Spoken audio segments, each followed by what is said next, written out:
I'm live on my phone. You want to just do this? No, because I need, like, that means I have to hold it the whole time. Not if we set it. I don't want you to have to hold it. We're live right now. Is anybody watching us? Just set it on something. Okay. I don't want you to hold it. I would never ask you to hold it. Do we have any watchers yet? Not yet. I'm gonna put on this. Yeah. I mean, I don't know if you want to scoot the, Okay, you are live on Insta. I'm live on Instagram. Yeah. That seems exciting. Oops. Live on Facebook. This one. Are you pulling up your Instagram? No, absolutely not. Absolutely not.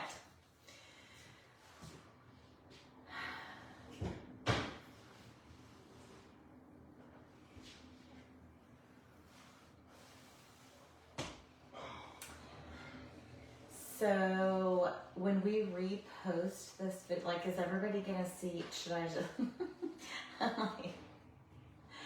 I know we're supposed to like make people I'm sorry, not make people, but give people plenty of time to get logged in. When this gets reposted, can we cut the first part?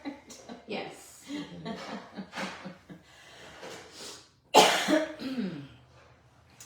Oh, do we need to turn my do not disturb on? I don't think so. I mean, I don't know what happens when you're live on your phone.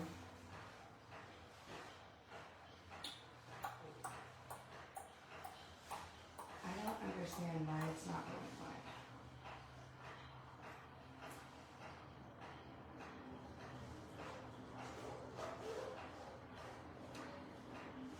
I don't know who I'm talking to.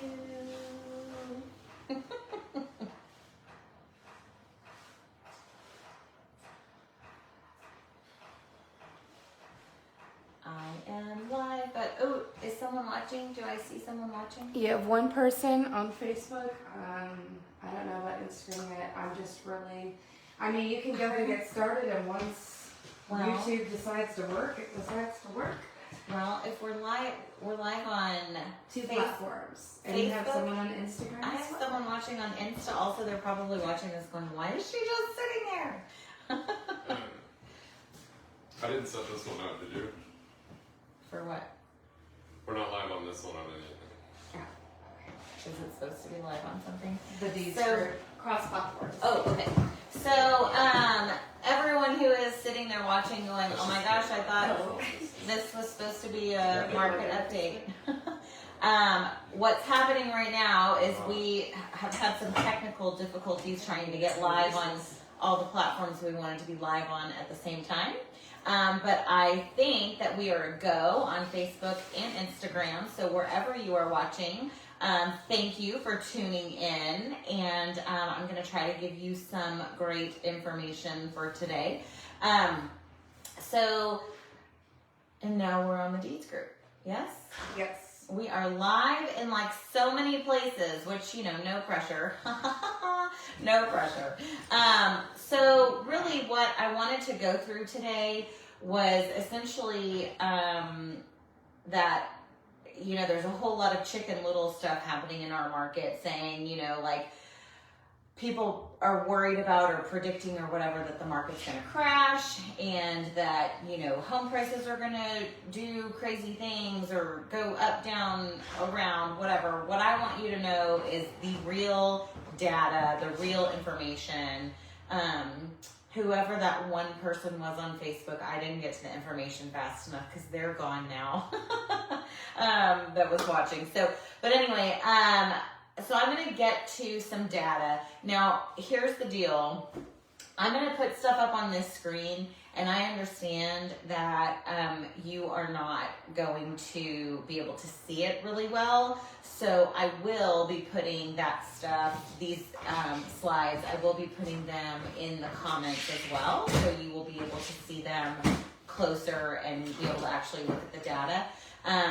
But I do have some things to share. So we're going to go through 2023 and really look at what the numbers ended up being, because like I said, there was a lot of predictions of housing crashes and prices lowering and all that good stuff. So if you look here, I don't know if you can see these numbers or not.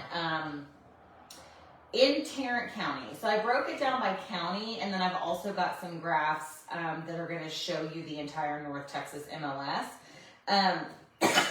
In Tarrant County, the average sales price for 2023 was $432,000, which, first of all, I like to go back to that and go, $430,000. When I started selling real estate, it was like 167 or something. So, so all of you people who are like, oh my gosh, prices are so high, like, I feel you. They are high compared to where they were a decade ago. But here is the interesting thing. If I go and I look at Tarrant County over the last several years, that is not the one I'm looking at. So let me just find. In 2020, it was 313.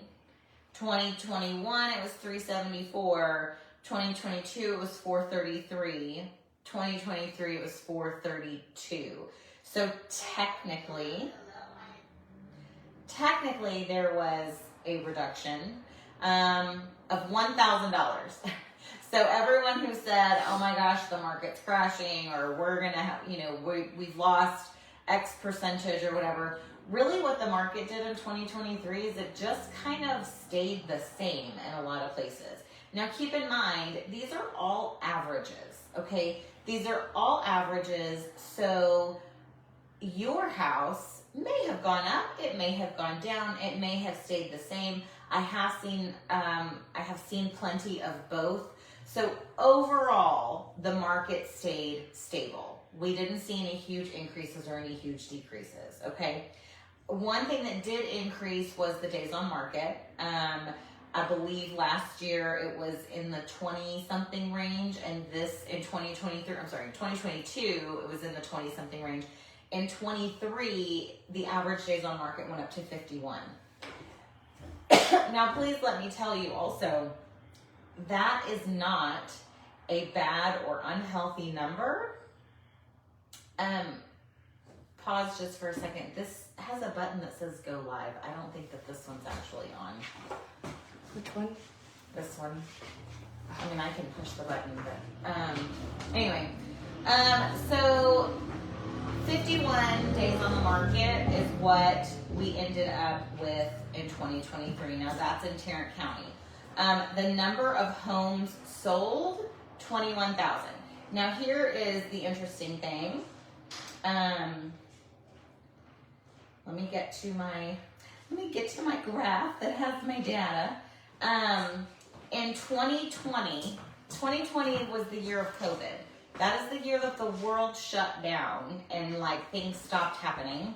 And we had 28,000 sales in Tarrant County. It has decreased year over year. We had a huge decrease from 21 to 22.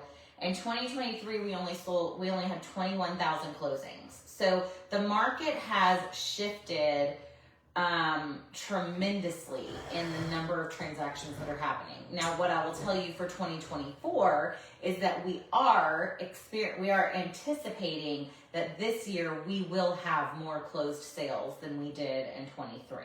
Okay, so the interesting thing here is COVID, world shut down, we're at 28,000, and every year since then, the number of closed sales has reduced. So when we look at why the market has stayed stable, why we haven't seen price reductions or prices coming down by a ton, even though interest rates are high and some things like that, it's because there is still very low inventory. I'm working with a buyer right now who what they want is specific enough, like we're having a really hard time finding it.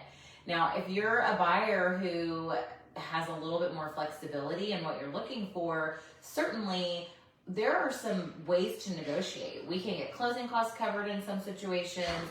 We can do some negotiating off of the purchase price, but if you're looking at a house that 6 other people want, that is still happening in our market right now. We are still seeing multiple offers here and there. If we're looking at something that is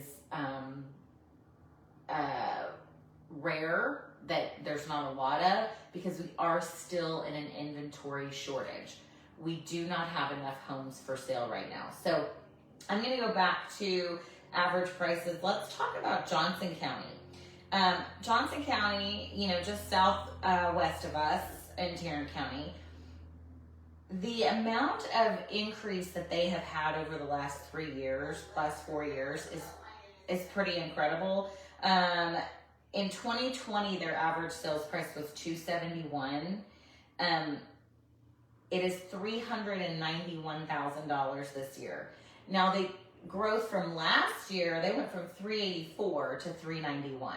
So all the people who were telling you that prices are down everywhere, not in Johnson County.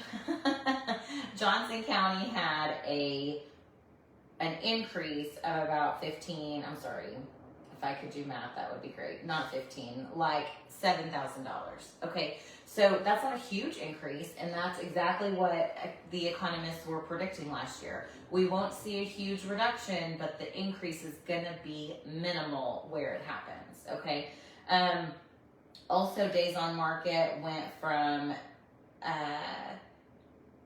33 to 68. So we doubled our days on market in Johnson County.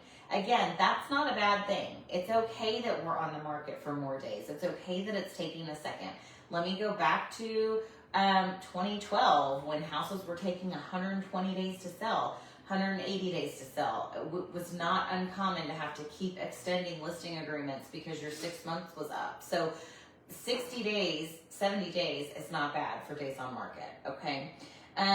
So that is Tarrant and Johnson County. I'm going to go through the other ones pretty quickly because, you're going to be able to look at these graphs in the comment section, and we'll attach them so you can review them. But in Ellis County, did exactly what Tarrant County did. The average sales price last year, I'm sorry, I keep saying last year, in 22, and the average sales price in 23, the same, $429,000, same price, okay? So we didn't see a huge dip. It didn't happen, okay?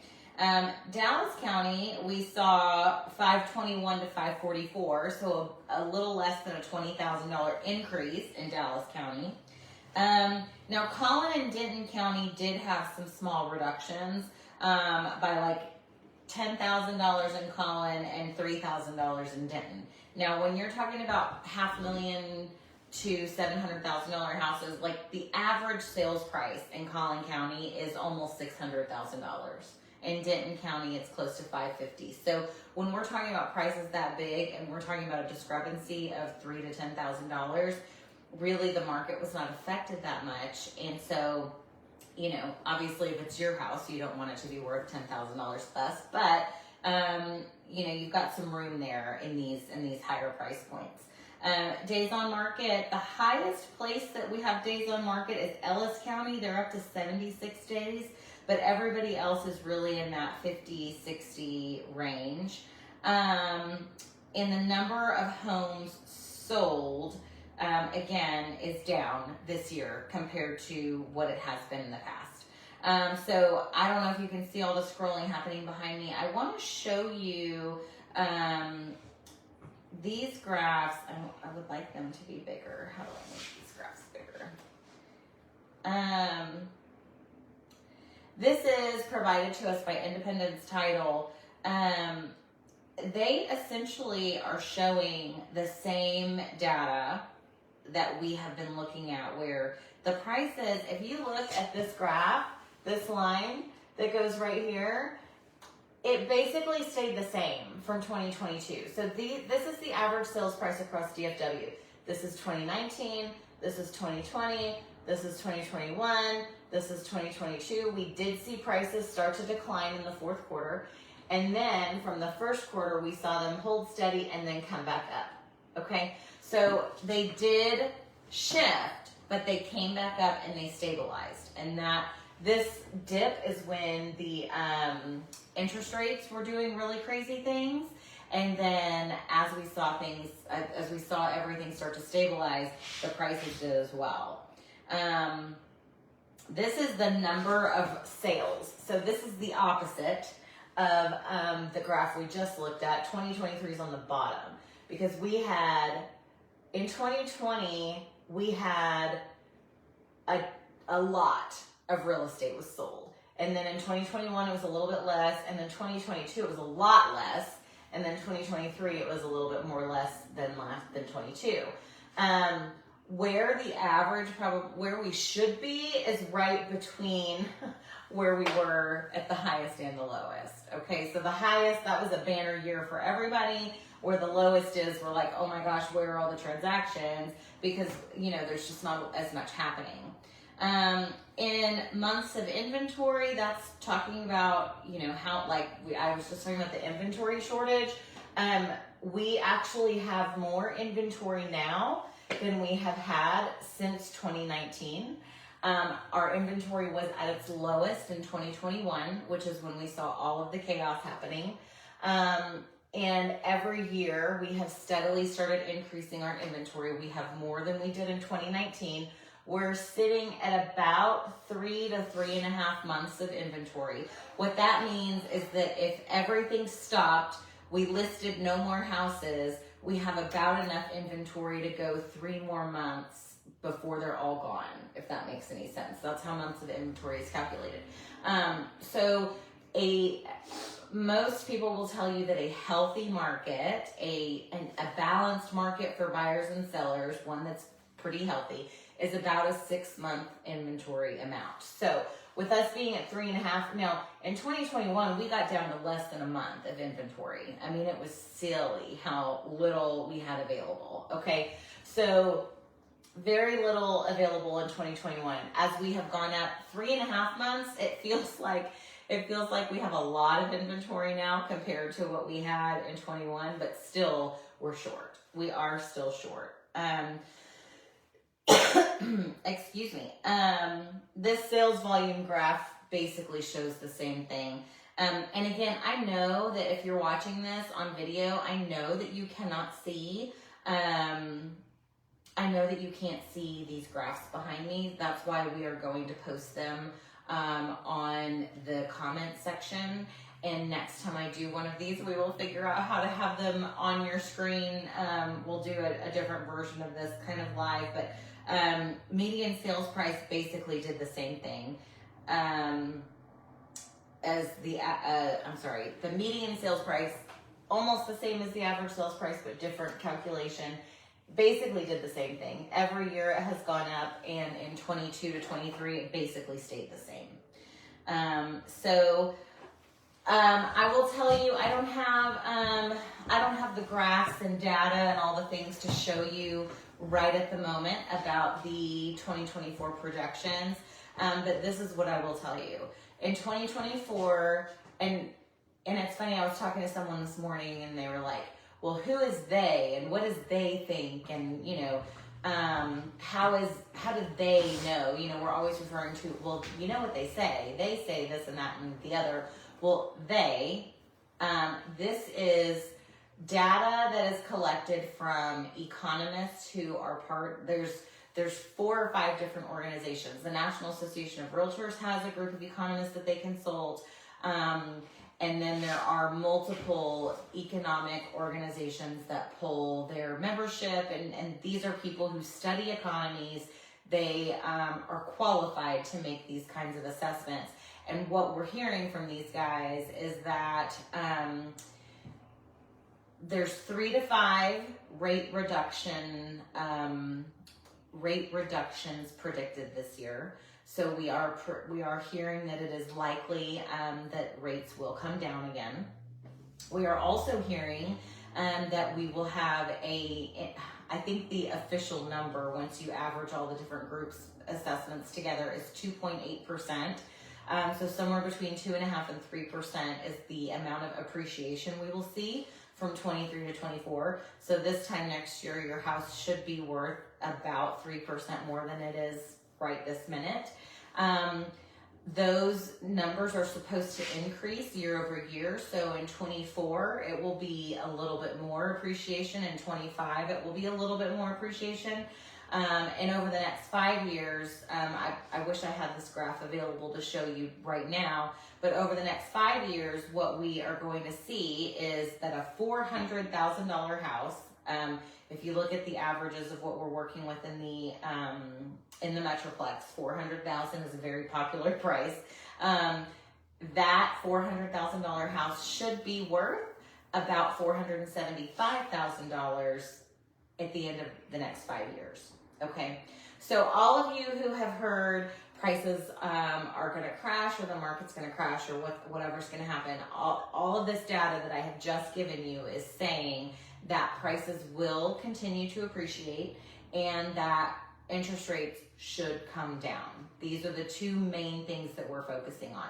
One thing I want to point out also is a lot of the news that you watch is going to be national, and there are places in the U.S. that are struggling a little bit more in their housing markets. But what I want you to remember is we are in Dallas-Fort Worth, and Dallas-Fort Worth is a little bit insulated to a certain extent from some of the economic calamity that we have seen over the last couple of decades.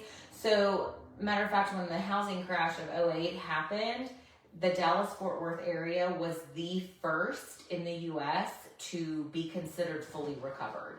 I don't remember exactly how many years or months it took, but I will tell you, Dallas-Fort Worth was the first to be fully recovered, and that is partly because we didn't experience it as badly. I mean, what Florida and California went through versus what we did, it wasn't even almost comparable. Okay, so we live in an area that is central to the U.S., good weather, and, you know, from a travel perspective, from a distribution perspective, going off, but I'm not even sure what I'm supposed to do at 12:55, but that alarm just went off, so maybe to join the webinar.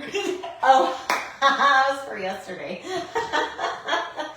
I'm so sorry for that interruption. Okay, so my bullet points that I have been talking at you on for a few minutes, and you probably are done hearing the sound of my voice. Here are my bullet points. Prices are not going down, they are going up. 23 was not a bad year. It wasn't a great year, but it wasn't a bad year. Prices stayed stable. Essentially, they are right now what they were at this time last year, so we didn't see any huge crashes. We are anticipating increase 2.5% to 3% year over year going into 24, and we are anticipating interest rates will come down. I'm not an economist. I don't know if all of that is 100% accurate when it comes to interest rates and some of them, but all of the fancy economists who decide, who are qualified to make those assessments, that is what I am being told, and that is what I'm learning. So if you want to know what your house is worth, if you want to know what it would take for you to buy, just because interest rates have gone up doesn't mean that you can't buy. I will still say I would rather buy today at a higher interest rate. Let me just tell you, if I was in a position personally where I needed to move or wanted to move or was ready to move, I would not let the interest rate stop me. And the reason I'm saying that is because I would rather buy at a higher interest rate now and get the price that is now than wait a year and pay 3% more for the house next year, even if the rate is lower. Because guess what? I can refinance my rate. I can't roll back time and get a lower price. Okay, so that's really the biggest thing that I want people to understand when it comes to when it is or is not a good time to be buying and selling real estate. Is that fair? Okay, so I'm going to shut this down. We're live on so many platforms right now, I don't even know what to do. I think there's people watching, and that makes me really nervous. You want to leave it open for question and answers? Oh, that's a good idea. Does anybody, somebody just said hi. I can't see who said hi. Hi, John. So if you have questions, please feel free to post, comment, and I'm going to just kind of sit here for a minute and I don't want to bore you, but Marie, how do I tell if they have questions? It'll pop up on the comment. I don't see Is any there on there's points. somebody watching on this one? Okay. Anyone questions? Hey, our intern Jake is watching. Hi, Jay. How's it going? Glad you're here. You got any questions, Jake? I can't tell. This Facebook is way far away from me, so I can't see. Yeah, I'm refreshing the page to see if anybody's. I can't see who's watching or if there's any comments. So looks like maybe somebody's typing. I don't know. I don't see any questions coming in yet. So. Okay, no big deal. Okay, well we'll just. I wonder what else I need to address while we're waiting for questions.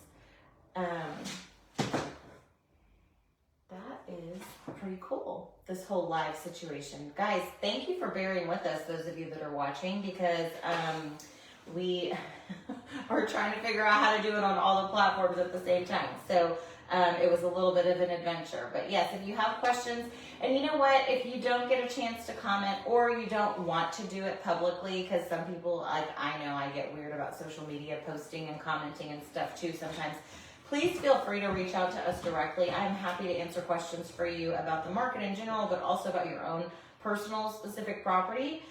Or if you're trying to decide if it's the right time to buy, if you want to know what you can qualify for, I can put you in touch with the right person to figure that out. Once this video has been uploaded and put all the places, we will make sure that these slides are attached to it as well, so that you can look at the data that I was referring to. So I don't think we're going to get any questions at this point from anybody. So I wish everyone a prosperous and healthy and happy 2024. And can't wait to hear from you about your real estate goals and how we can be of assistance to help you. Have a great rest of your week and weekend. I think I will turn this one off. Marie's going to try to turn all the ones off. Are we using... Oh, Marie.